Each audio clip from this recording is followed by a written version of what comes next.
મિત્રો તમે જાણો છો આ ઝાડ વિશે માહિતી તો બનાવી રહ્યું લોગમાં આપણે જાણવાની છે માહિતી તો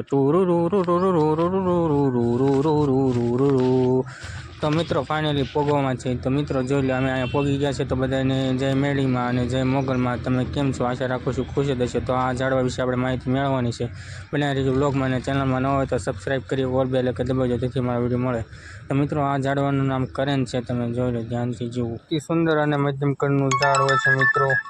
જોઈ લો અને પાંદડા પણ મસ્ત હોય છે નદી કાંઠે જોવા મળે છે અને શાંત કાયમી લીલા પાંદડા અને સળગતા ફૂલ જ હોય છે અને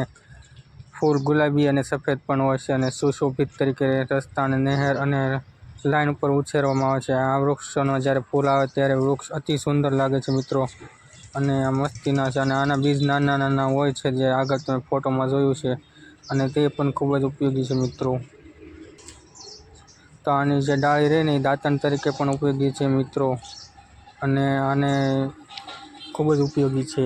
અને આના બીજમાંથી તેલ કાઢવામાં આવે છે મિત્રો અને આ ચામડી રોગમાં સંધિવા મટાડવા તેમજ સાબુમાં ઉપયોગી વપરાય છે મિત્રો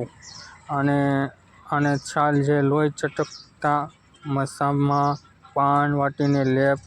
જખમામાં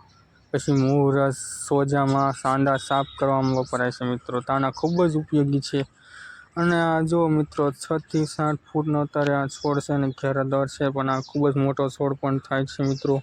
અને આ ખૂબ જ ઉપયોગી છે તો આનો તમે જરૂરથી વાવેતર કરજો મિત્રો તો આપને તો એટલી જ માહિતી હતી અને તમને જો આની વિશે કાંઈ વધુ માહિતી જાણતા હોય તો કોમેન્ટ કરજો અને આપણાથી કંઈ ભૂલ થઈ તો તમે માફ કરી દીજો મિત્રો અને તમે જરૂરથી કયા ગામથી જોજો એ પણ કોમેન્ટ કરજો તો આવા જ વિડીયો જોવા પછી અમારી ચેનલને લાઇક શેર અને સબસ્ક્રાઈબ કરી દેજો મિત્રો મળશું નવા વ્લોગમાં તબ તક કે લીએ જય મહાકાલ।